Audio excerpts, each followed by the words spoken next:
Chapter 44. I saw the way it was the moment they came up the stairs. I could read it in the forced smile of the boy Hirnik, and the reluctance with which he climbed each step. I could see it in the cold, steely look in my master's eyes, and the menacing closeness with which he trod in his prisoner's wake. Oh, yes, Nathaniel was trying to make it appear nice and relaxed, trying to lull the girl into carelessness. Call me intuitive, but I didn't reckon things were quite as rosy as he wanted her to think. Of course, the invisible foliate perched on Hirnik's shoulders, clutching his throat tightly, and its long clawed feet was a bit of a giveaway, too.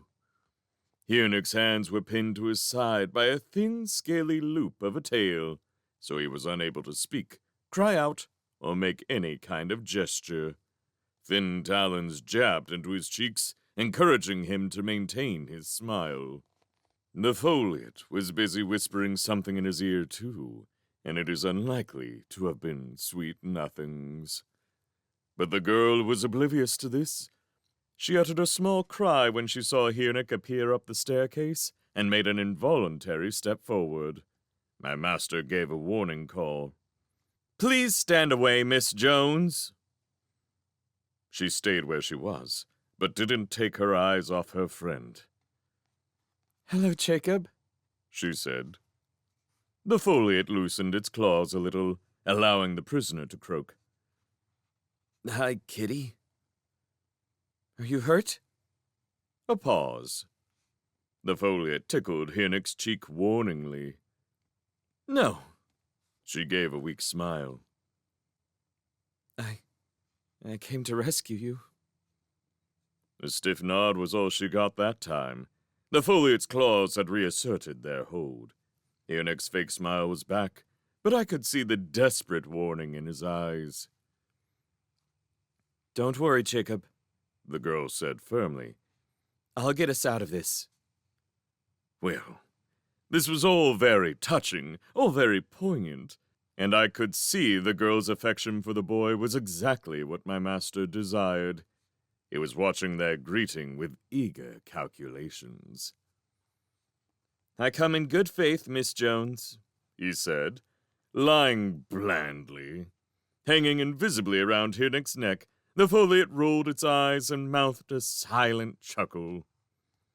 Even if I had wanted to tip off the girl about the foliate, it was impossible to speak to her with my master standing right there in front of me. Besides, he wasn't the only problem. I now noted a couple of red spheres hovering high up in the rafters. Magicians were observing us from afar. There was no point asking for trouble. As usual, I stood pathetically by and waited for my orders. "I come in good faith," my master said again. His hands were outstretched in a sign of peace, palms upward and empty. "No one else knows you are here. We are alone." Well, that was another fib. The watching spheres nudged coquettishly behind a beam, as if embarrassed. The foliate made a face of mock outrage. Hirnik's eyes pleaded with the girl, but she noticed nothing. "And the wolves," she said curtly, "are far away, still searching for you, for all I know." His mouth smiled. "You can scarcely want any further proof of my intentions," he said. "Were it not for me, you would be nothing but bones in a back alley by now. Last time I saw you, you were scarcely so considerate." True. Nathaniel made what he evidently thought was a courteous flourish. With all his hair and cuffs flapping, it looked as though he tripped. "I apologize for my haste on that occasion. You still propose to arrest me? I take it that is why you abducted Jacob." "I did think it would winkle you out, yes. But arrest you? In all honesty, that is up to you. Perhaps we can come to an arrangement." "Go on. But first, do you require refreshment or first aid? I see you carry an injury, and you must be weary. I can send my slave." Here he clicked his fingers at me. To get whatever you desire. Food, hot wines, restoratives. Ask, and it shall be done. She shook her head. I want none of your magical filth. Surely you have need of something. Bandages, sweet herbs, whiskey? Bartimaeus can produce it all in the blink of an eye. No. She was hard-faced, unmoved by his blandishments. What is your proposal? I assume you want the staff. Nathaniel's complexion changed a little at the word. Perhaps he was disconcerted by her bluntness, magicians being rarely that honest and direct. He nodded slowly. You have it? His body was stiff with tension. He did not breathe. I do. Can it be swiftly secured? It can. He exhaled then. Good. Good. Then here is my proposal. I have a car waiting below. Take me to the location of the staff and entrust it into my care. Once I have it safely, you and Hirnik will be given safe conduct anywhere you choose. This amnesty will last for a day. I assume you will wish to leave the country, and that will give you time to do so. Think carefully on my words. This is a handsome offer to an unregenerate traitor such as yourself. Others in the government, as you have seen, would not be so kind. The girl was unconvinced. What surety do I have that you will keep your word? He smiled, plucked a speck of dust from a sleeve. None. You will have to trust me. Hardly likely. What choice do you have, Miss Jones? You are already in something of a corner. A savage demon stands guard over you. She looked from side to side in puzzlement. I coughed. That's me, I said. And you have me to contend with, too. My master went on. I will not underestimate you again. In fact, he added almost as an afterthought, I'm curious to know the source of your magical defenses. Very curious, in fact. Where did you get them from? Who gave them to you? The girl said nothing. If you share this information with me, Nathaniel said, if you talk candidly about your time in the Resistance, I will do more than set you free. He stepped forwards then, put out a hand to touch her arm. She flinched, but did not pull away. I can give you wealth, too, he said. Yes, and status beyond your wildest dreams.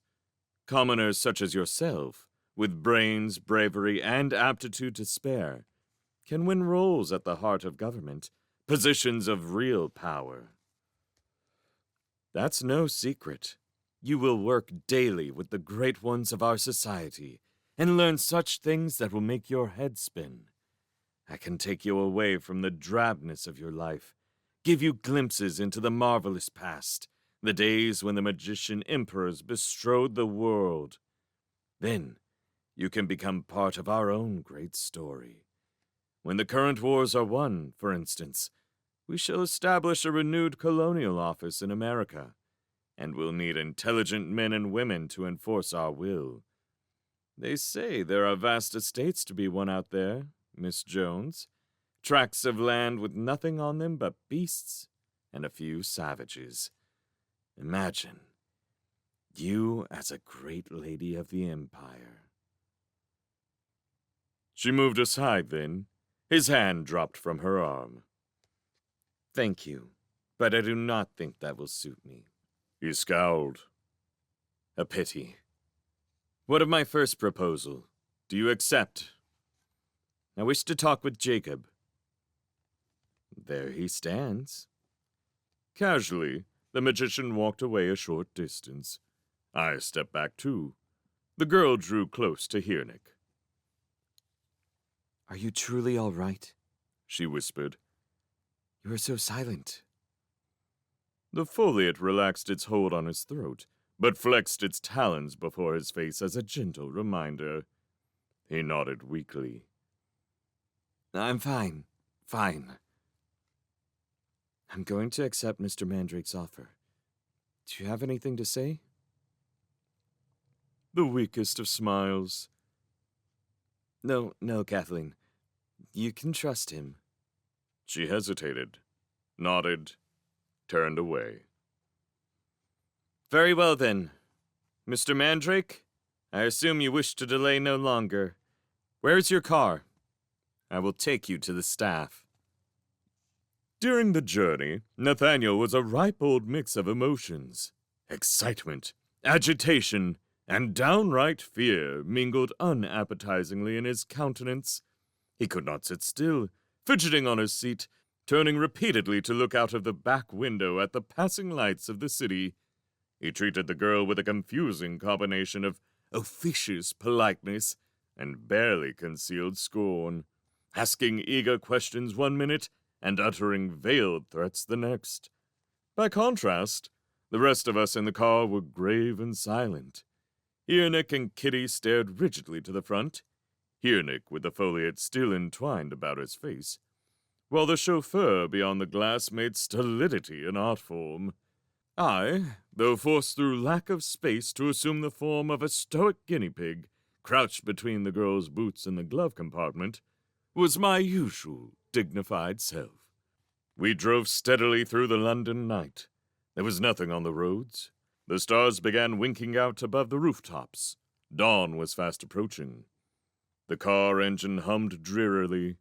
Out of sight of Nathaniel, 4 red lights bobbed and weaved directly above the roof of the limousine. In contrast to my master, the girl seemed very self-possessed. It occurred to me that she knew he would betray her. Let's face it, it didn't need a Ginny's brain to guess that much, but was going to her doom calmly nonetheless. The guinea pig nodded regretfully to itself. More than ever, I admired her resolve, and the grace with which she exerted it. But that's free will for you. I did not have that luxury in this world.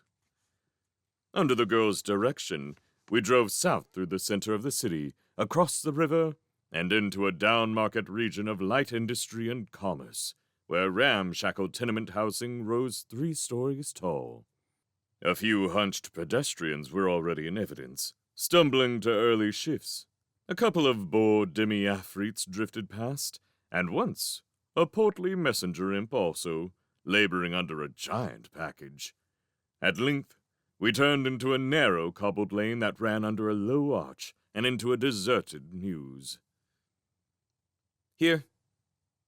The girl rapped on the partition glass. The block of wood pulled over and sat motionless, awaiting orders. The rest of us disembarked, stiff and cold in the first light of the dawn. The guinea pig stretched out its essence and returned to Ptolemy's form. I glanced about and saw the watching spheres loitering at a distance. On either side of us were rows of narrow, white-painted mews houses, residential and a little unkempt. Without a word, the girl approached a set of steps leading down to a basement door. Nudging Earnick in front of him, Nathaniel followed. I brought up the rear. My master glanced at me over his shoulder. If she tries any tricks, kill her. You'll have to be more specific, I said. What kind of tricks? Card, coin, Indian rope? What? He gave me a look. Anything that breaks my agreement with her, with the intention of causing me harm or assisting her escape. That clear enough? Crystal? The girl had been scrabbling around in the dimness by the door.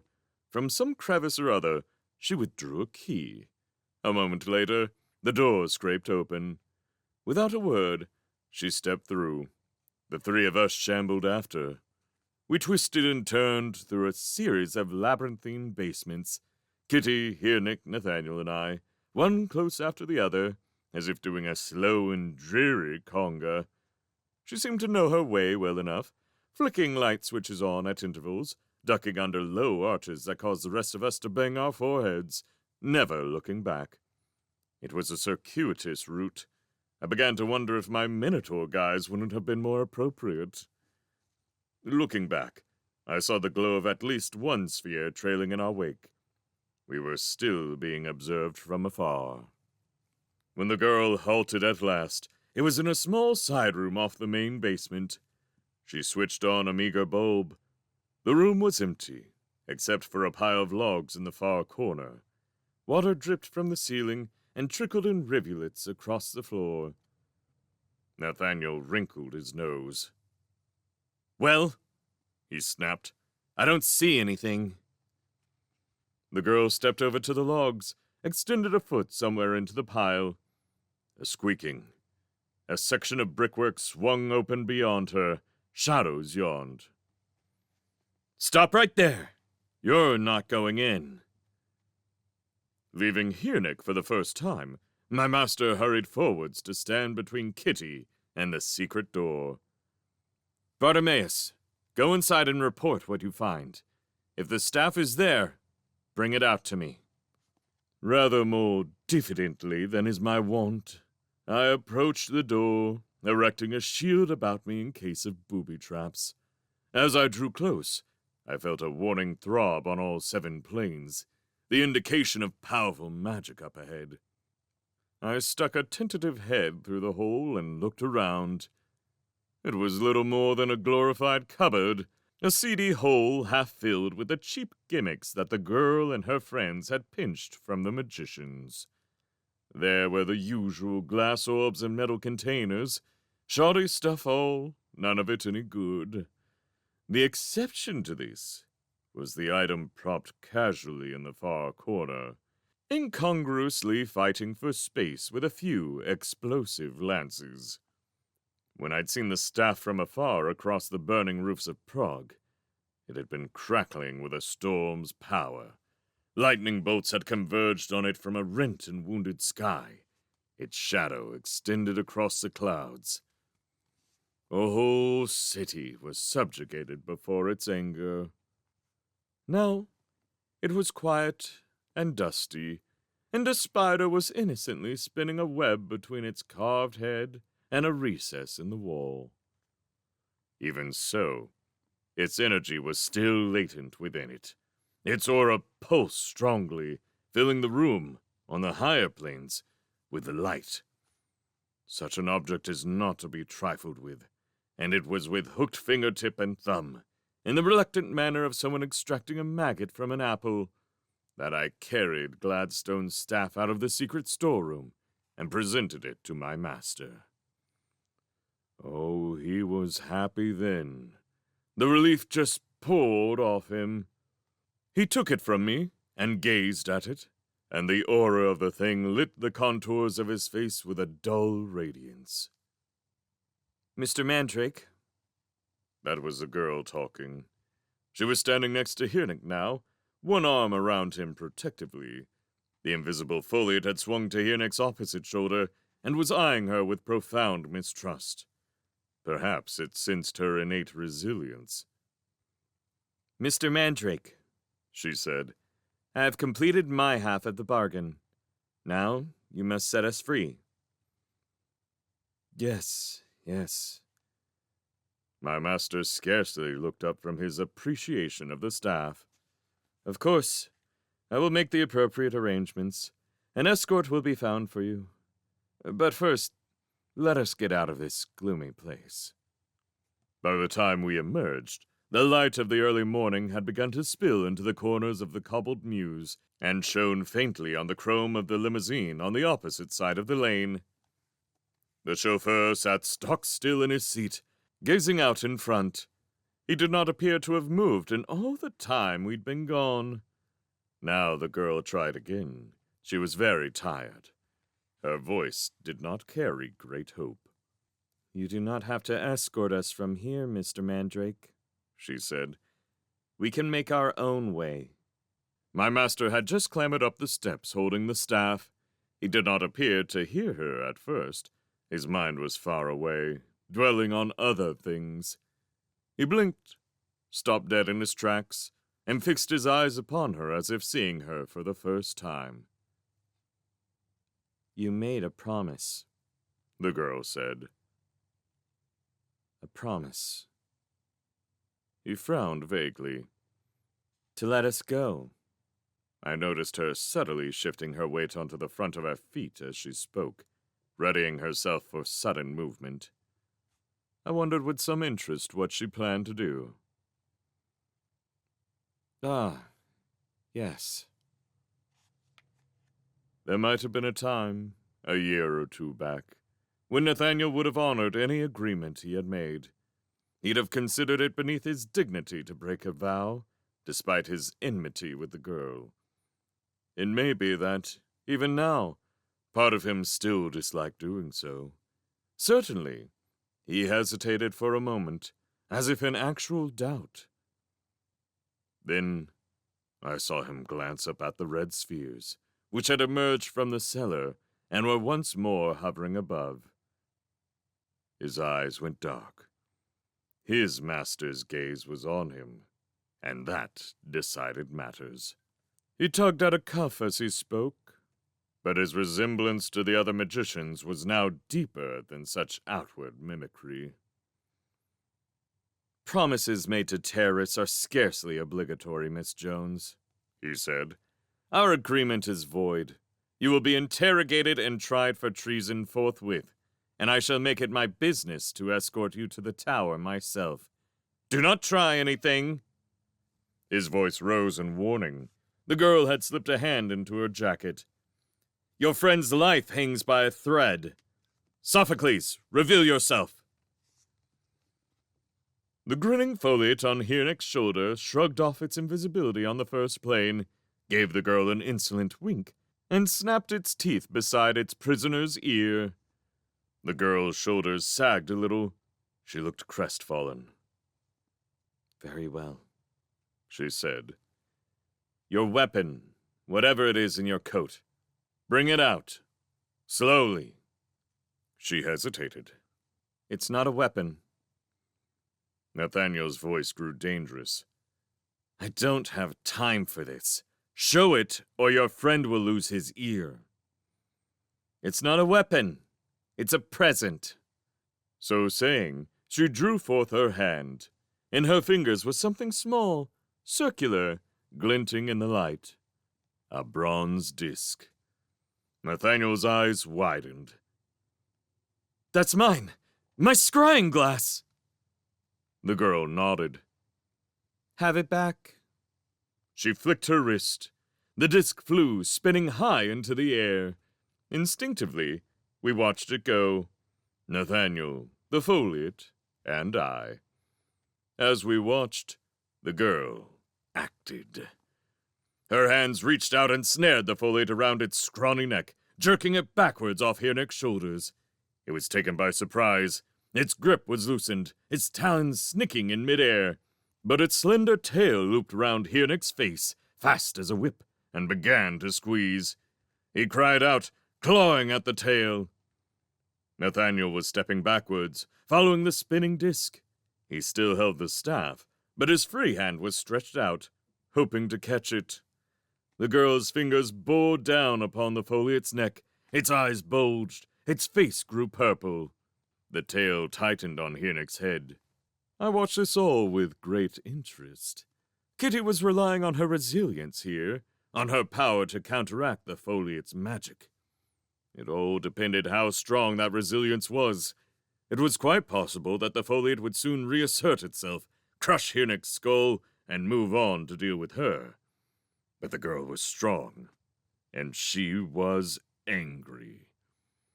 The foliate's face swelled. It uttered a reproachful sound. A crisis point was reached. With the sound of a balloon popping, the foliate burst into vapor, tail and all.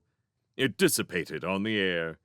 Both Kitty and Hirnik lost their balance, tumbled to the ground. The scrying glass landed safely in Nathaniel's hand. He looked up, and for the first time took the situation in. His prisoners were unsteadily getting to their feet. He uttered a cry of annoyance. Bartimaeus! I was sitting myself quietly on a bollard. I looked over. Yes? Why didn't you act to halt this? I gave you strict instructions. You did. You did. I scratched the back of my head. I told you to kill her if she tried anything. The car! Come on! Already the girl was moving, dragging Hirnik along with her. They scampered across the cobbles towards the limousine. This was better than watching the Aztec ball game. If only I'd had some popcorn. Well? He was incandescent with rage. You told me to kill her if she broke the terms of your agreement. Yes, by escaping, as she's doing now. So get to it! The shriveling fire... I grinned cheerily. But that agreement is null and void. You broke it yourself not 2 minutes ago. In a particularly noxious manner, if I might say so. So she can hardly be breaking it herself, can she? Listen, if you put that staff down, you can tear your hair out more easily. I rescind all previous orders and issue a new one, which you cannot misinterpret. Stop them from departing in that car! Very well. I had to obey. I slouched down from the bollard and set off in reluctant and leisurely pursuit. All the while he'd been gabbling, Nathaniel and I had been watching our friend's frantic progress across the lane. The girl was in the lead. Now she reached into the limo and swung open the driver's door, presumably with the intention of forcing him to drive away. The chauffeur, who at no point in the proceedings had evinced even the slightest interest in our scuffling, remained staring forwards. Kitty was shouting at him now, frantically issuing orders. She tugged at his shoulder. He gave a sort of limp wobble and slipped sideways out of his seat, knocking into the startled girl before collapsing face down on the cobbles, one arm low discouragingly. For a couple of seconds, we all halted what we were doing. The girl remained transfixed, perhaps wondering at her own strength. I contemplated the remarkable work ethic of the traditional British workman. Even my master stopped frothing at the mouth for a moment in perplexity. We all edged nearer. Surprise! Up from behind the body of the car popped a smiling face. Well, it was grinning, really. Skulls, as we know, don't really smile. Nevertheless, it exuded a certain irrepressible gaiety, which contrasted sharply with the lank white hair flecked with river slime, with the sodden black rags clogged upon its bones, with the fetid graveyard stench now floating on the breeze. Uh-oh. Blindingly articulate, that's me. With a clacking of bones and a gleeful cry, Honorius the Afreet leaped upon the bonnet of the car, femurs akimbo, hands on hip bones, skull cocked at a jaunty angle.